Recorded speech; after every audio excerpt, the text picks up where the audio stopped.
Bonjour les amis. Aujourd'hui, on va commencer notre réflexion avec un sujet qui est passablement diviseur au niveau de toute notre organisation, qu'elle soit religieuse ou autre. C'est la conception virginale de Jésus.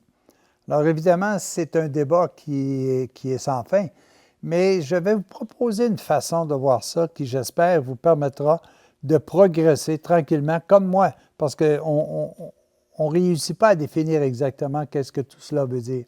Mais en essayant de chercher, on trouve des éléments qui sont essentiels à notre bonheur. Alors, je vais lire le texte de l'Évangile de l'an 2000. Par la suite, je vous reviens avec certains commentaires. La conception virginale de Jésus. Le texte de l'Évangile vous dit clairement que la conception du Fils de Dieu, fait homme, fut l'œuvre de l'Esprit Saint. L'Esprit Saint viendra sur vous et le Très-Haut, dans sa puissance, vous prendra sous son ombre. Aussi, ce saint enfant que vous mettrez au monde sera-t-il appelé Fils de Dieu. Et Matthieu est catégorique. Marie, sa mère, était fiancée à Joseph avant leur cohabitation et elle se trouva enceinte sous l'action de l'Esprit Saint. C'était d'ailleurs ce qui avait été prédit par le prophète Isaïe. Voici qu'une vierge concevra et enfantera un fils, auquel on donnera le nom d'Emmanuel. Marie elle-même avait répondu à l'ange. Comment cela se fera-t-il puisque je n'ai pas de relation avec un homme? Si vous réfléchissez bien, vous verrez qu'il ne pouvait en être autrement. Vous savez que dans une famille, la mère est le lien d'amour et de vie entre le père et le fils. Vous savez aussi qu'entre un objet réchauffé par le soleil et le soleil lui-même, le lien nécessaire entre les deux est le rayon qui apporte lumière et chaleur. De même, dans la Trinité, le Père engendre le Fils, mais le lien d'affection, de vie et de lumière entre les deux, c'est l'Esprit éternel. L'Esprit est comme la Mère divine dans la Trinité, et vous dites avec raison que l'Esprit est, dans la Trinité, la relation d'amour entre le Père et le Fils. Or, Dieu est éternel, la Trinité est éternelle, et les relations entre les trois personnes ne peuvent changer. Le Fils est toujours engendré par le Père, et l'Esprit les unit comme la mère unit le Fils et le Père dans une famille. Partout donc se trouve le Fils de Dieu. Il ne peut se rencontrer autrement qu'avec les mêmes relations dans la Trinité, puisque ces relations sont éternelles. Il s'ensuit que le Fils de Dieu, prenant naissance dans le sein de Marie, ne pouvait pas y prendre vie autrement qu'engendré par le Père et par l'opération du Saint-Esprit. Les relations de la Trinité ne changent pas dans le temps, elles sont éternelles. La virginité de Marie dans la conception de son fils Jésus est rendue encore plus évidente par les agissements de Joseph. Chez les Juifs, les fiancés étaient considérés comme des époux, mais ils commençaient à cohabiter ensemble seulement lors du mariage officiel. Joseph ne savait rien de la visite de l'ange Gabriel et il fut fort surpris de constater que Marie était enceinte. Comme c'était un homme juste, il avait résolu, en accord avec la loi, de renvoyer secrètement Marie, sa fiancée.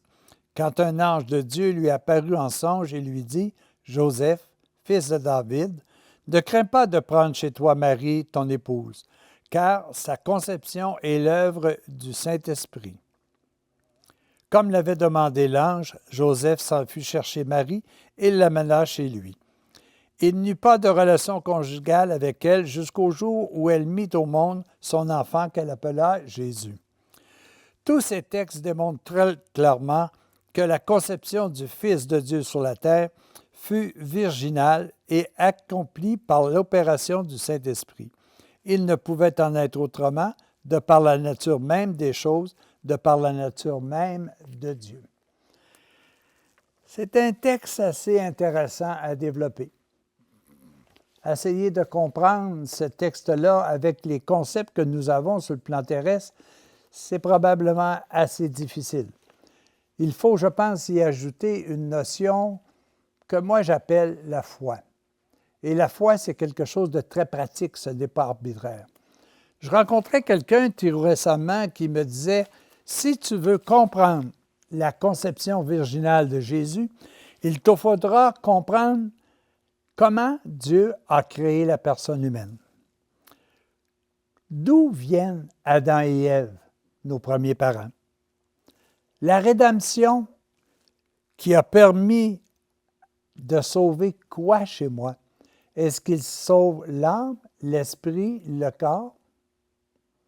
La mort? Pourquoi Jésus doit mourir? Sa résurrection?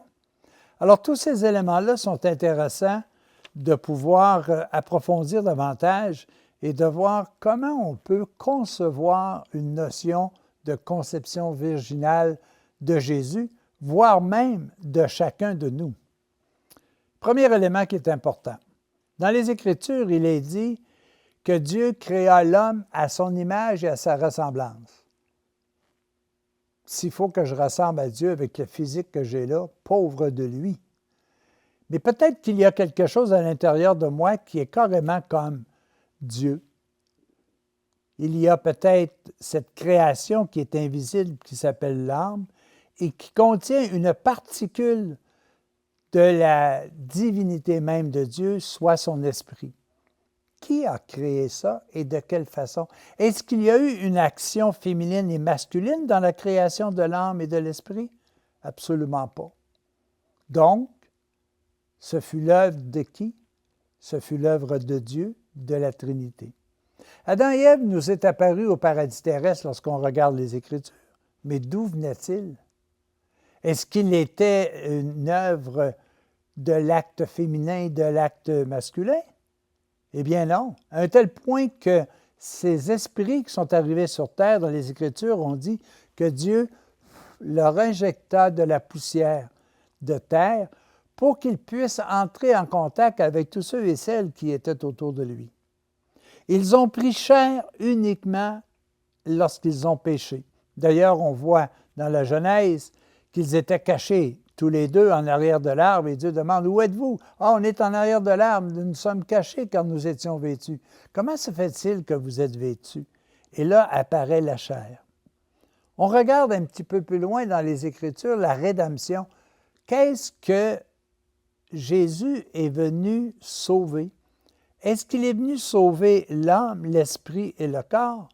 La réponse à moi, c'est que oui, il est venu sauver l'âme et l'esprit, qui, eux, sont éternels et qui sont créatures de Dieu, de son esprit.